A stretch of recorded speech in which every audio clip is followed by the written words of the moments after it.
a disclaimer before I start is, non-duality is a really intense subject. It's not therapy, and it's not self-help.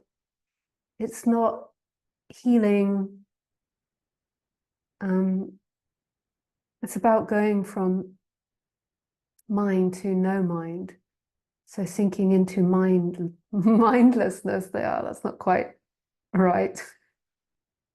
Yeah, you go sink into mindlessness. It's falling into this emptiness, which is fullness, which is prior to you.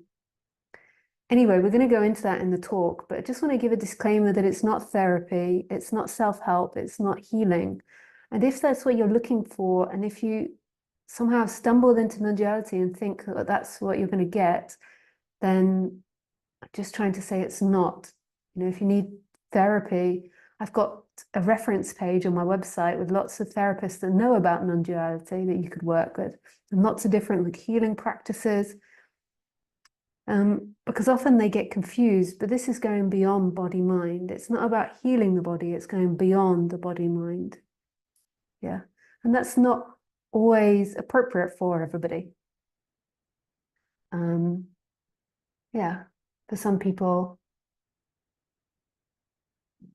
you might need healing or help or guidance in the human realm. And you can do both, but I'm just trying to make clear that this is not what that is. Yeah. Okay, so we start the talk now. So the title is, I've been practicing non-duality for many years, but still no awakening. Why? Why? So that is a great question.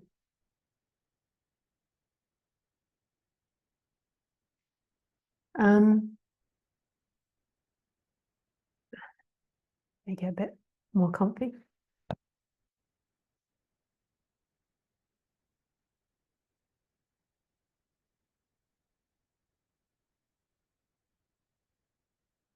So now it might appear odd that I'm just sitting staring at my legs, especially as they've been talking about this subject for something like 12 or 13 years. You're like, oh, can't she just bang out the answer like that?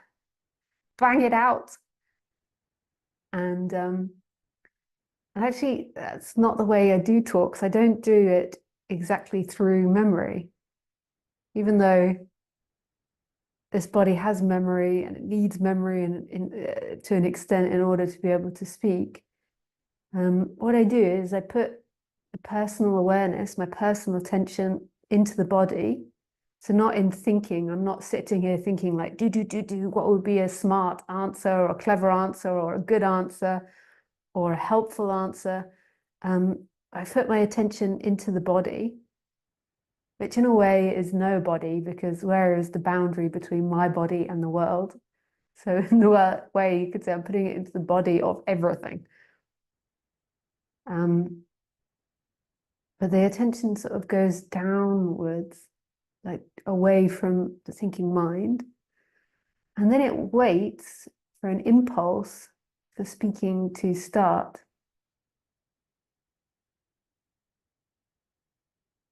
That's sometimes maybe why I come across a bit odd in these talks, because I'm a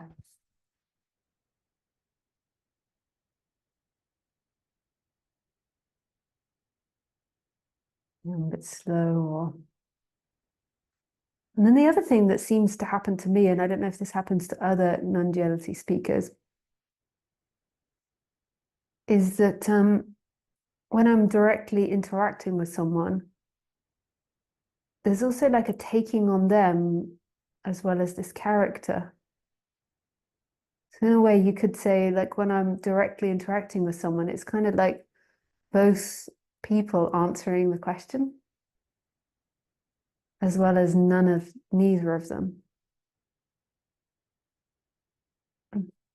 That just sounds really weird. Yeah.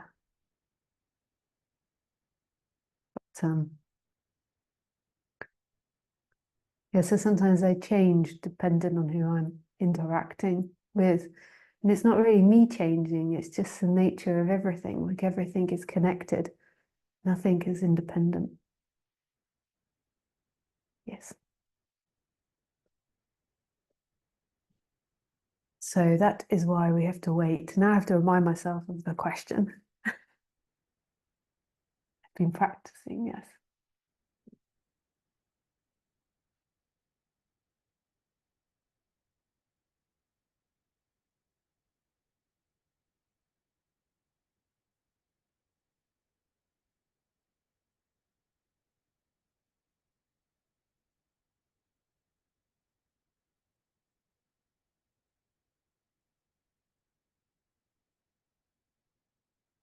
So this is the most disastrous subject for you in a way. And what I mean by you is the person that believes it's acting independently from life. Because in that question, there is an idea that there is a you there that has been practicing through time and should have an awakening. And that's an impossibility because you you don't exist. Who you think yourself to be isn't who you are. It's an illusion created by thoughts, images, and sensations, and a seeking energy, which is always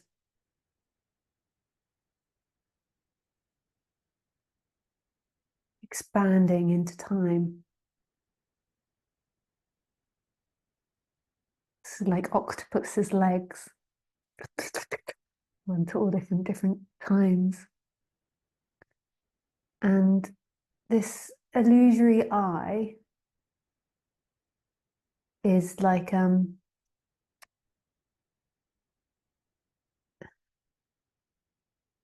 it's not like it's a greedy monster, but taken to the very extreme, and the person is like really deeply in suffering, and there is like a really big ego there, like really big illusion there. You could say it's like Gollum from Lord of the Rings. Like, like I think Lord of the Rings is talking a lot about awakening. And I think that Gollum represents the separate self, like my ring. Maybe, yeah, maybe there's other representations as well. And that's what in Buddhism they'd most probably call the hungry ghosts, which is this ghost that has a really small mouth and a really big stomach that it can never fill up. And that's like the really extreme separate self when there is like a huge separate self. So maybe when someone's deep in suffering, everything becomes about me and mine, me and mine, and what I can get from the situation or the scenario.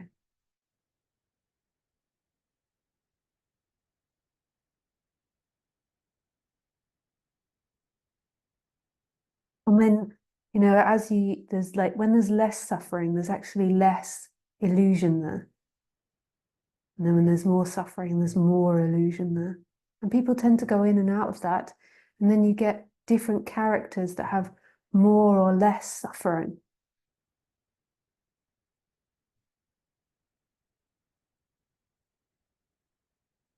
And this separate self is always trying to maintain itself.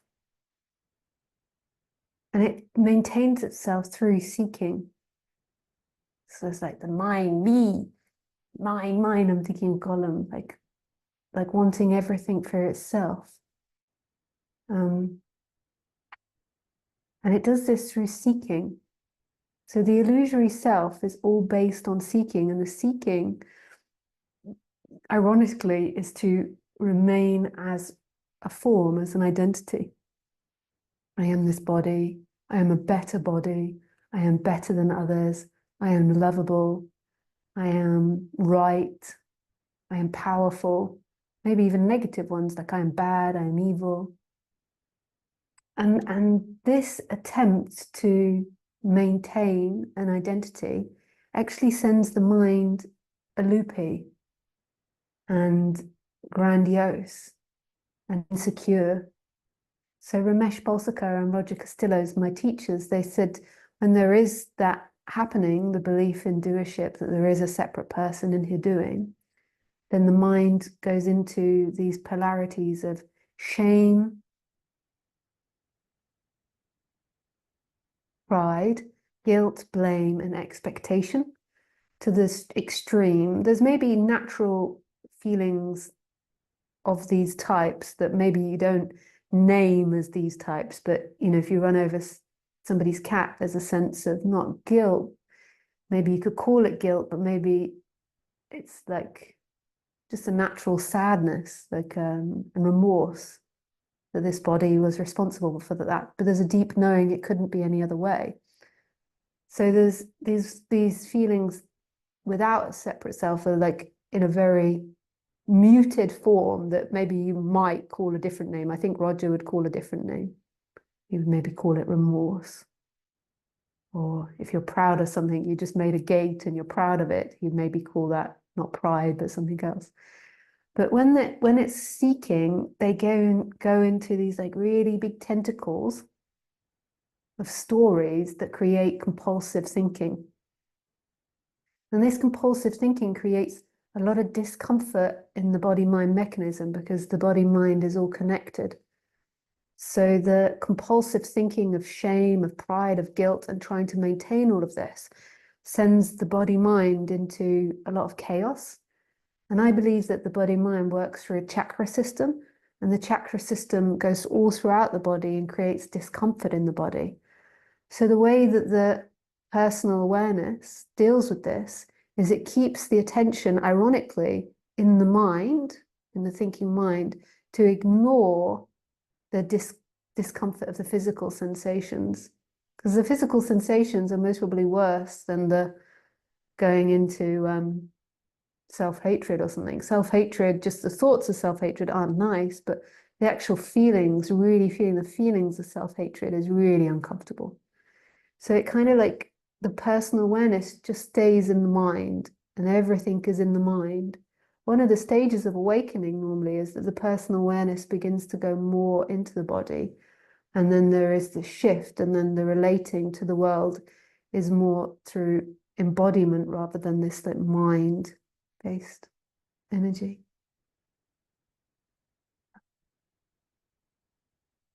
And this seeking affects the external world. So your story, external story will tend to reflect the internal story. So, you know, like teachings of law of attraction, this is where they begin to meet, because it's not that you're attracting things to you, it's just if you feel like you're a really bad person, then you're going to seek out people that validate that. If you feel like you're the mastermind, the most amazing, clever person, then you're going to seek out people that reflect that. So people that are in awe of you. So it's not somebody doing it, it's just a natural evolution of that energy. And that energy then gets into non-duality and takes non-duality personally. Whereas non-duality, this is where I was saying at the beginning, it's not self-help. It's going beyond that one that's doing that. And that one that's doing that cannot make that happen.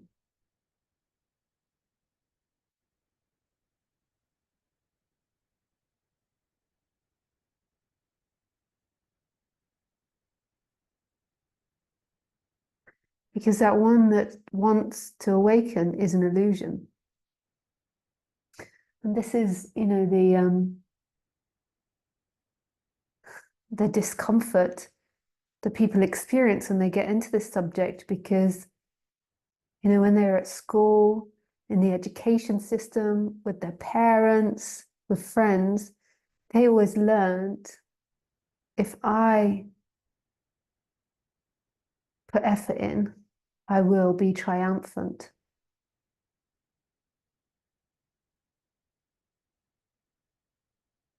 So then the mind thinks, if I put effort in, I will be triumphant. I will be triumphant. And it's that same golden energy, me, me, me, me, me, me, me, me, me, me, but just in lighter form. And it's an illusion. There's no one there that could be triumphant. What happens in non-duality, and I totally recommend this, is that often there is a period of focusing the mind, so focusing the personal awareness and discriminating between organic thoughts like I want to go to the toilet, or I need to cook lunch, or I should stay away from that person because they've got a lot of aggressive energy or something. Between seeking energies and seeing the illusion of the seeking energies and the person. So there's often what happens is a focusing, and the focusing comes from putting the attention in the breath or putting the attention in the personal awareness. So it puts its attention in itself, or putting in the attention into the feeling of I am, the feeling of that. Or reciting mantras or doing yoga.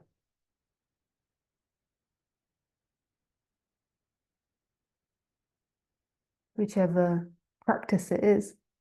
And this tidies up the person.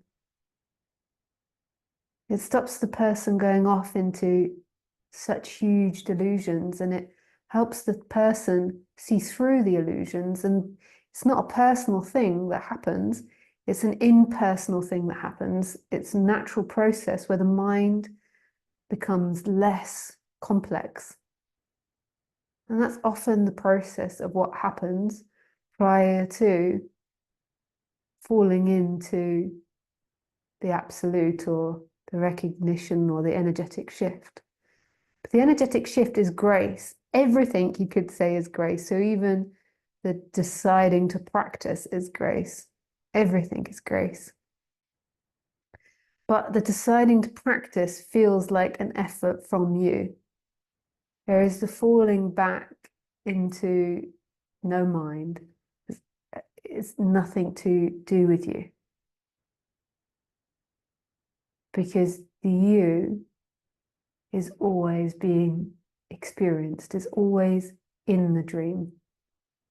So therefore it can't go prior to the dream. So beautiful. This message is such insane, incredible love. It's so loving, but the person will take it how the person takes it. So if you've got a tendency to low self-esteem, then you might see it as something that you'll never arrive at. If you've got a tendency towards giving up on things, then you might think this doesn't work. I've done it for a couple of years and it doesn't work for me, or whatever it is, whatever the tendency in the body mind is. Because that's all you can see is your own thoughts about it. And it's really going beyond your thoughts.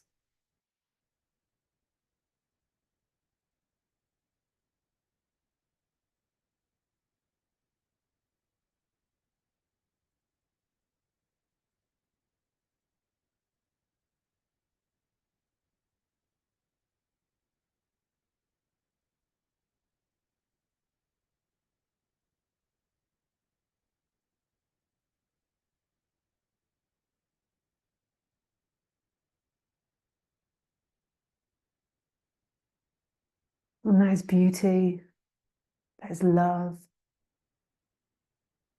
It can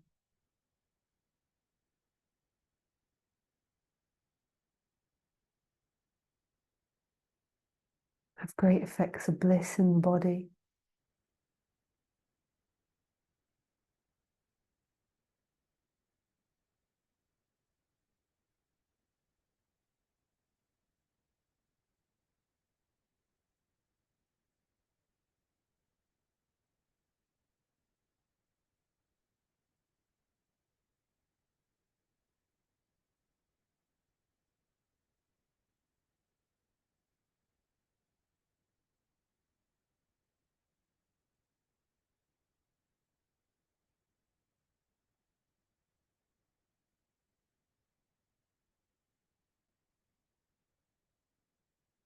So in the end, you haven't awoken yet, or the you, there hasn't been a going beyond you, because one, you don't exist, and two, everything is God's will.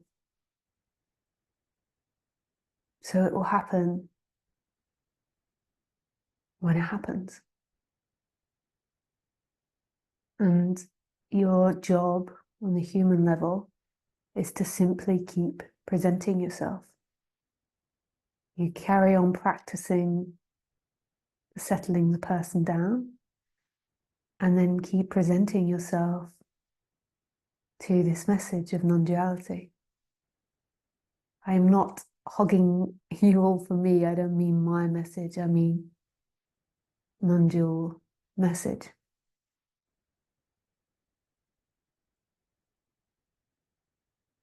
Just absolute love.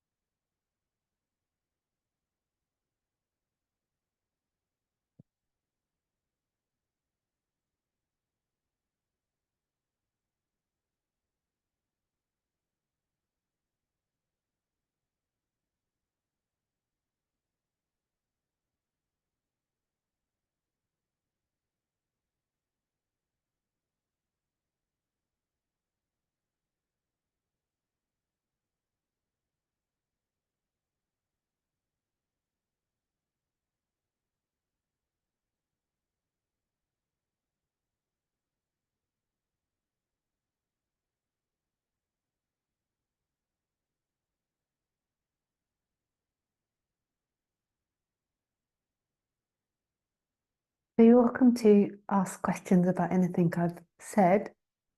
You can do so by the Telegram group. Or you can